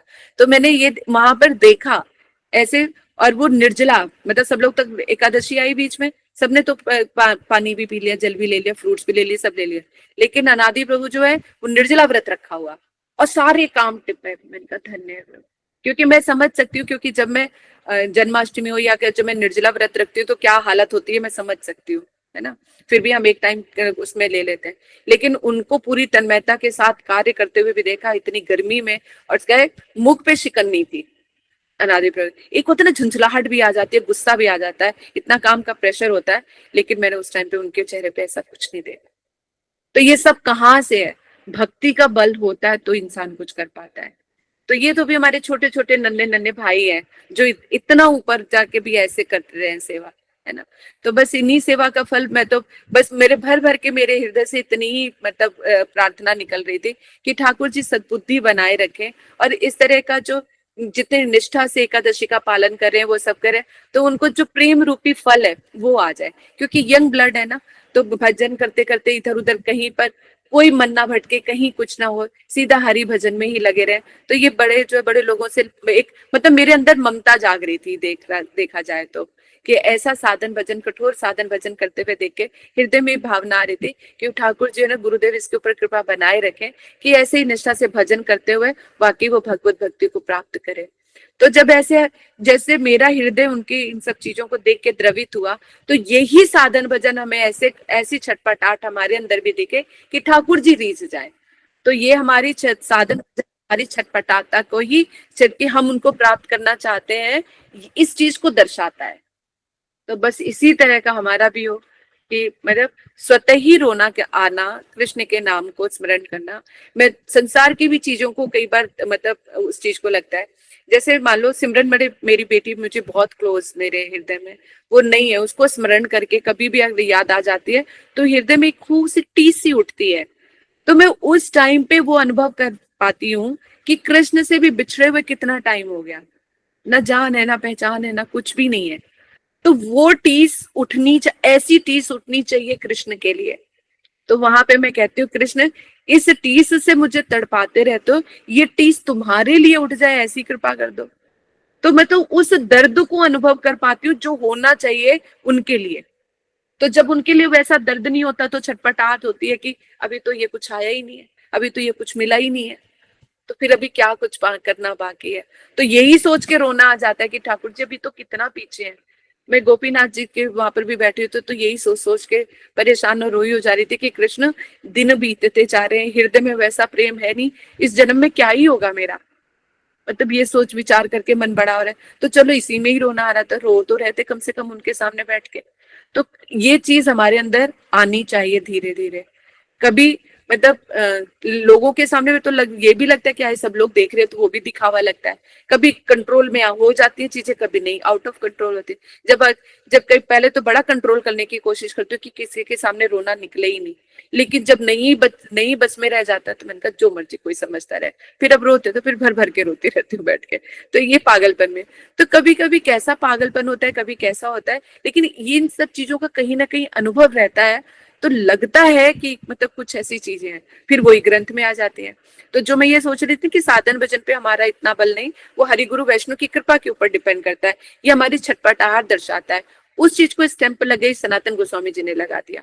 एक ऐसा श्लोक और एक इस तरह का उसमें गोप कुमार का प्रसंग आया जहाँ पे ये चीज बोली जा रही है। तो शायद वहां पे पिपलायन जो ऋषि हैं वो गोप कुमार को जब उपदेश दे रहे तब उन्होंने ये बात बोली है। तो वो कोट करके मैं रखूंगी आगे, और आप लोगों को तो करा रही हूँ तो वो चीज भी आगे आएगी, तो वो और चीज उस चीज को परिपक्व हो जाएगी कि ये सब चीजें जो आ रही है हृदय में तो भगवान की कृपा से ही है और आगे जाके हमें फलीभूत भी हो। ठीक है।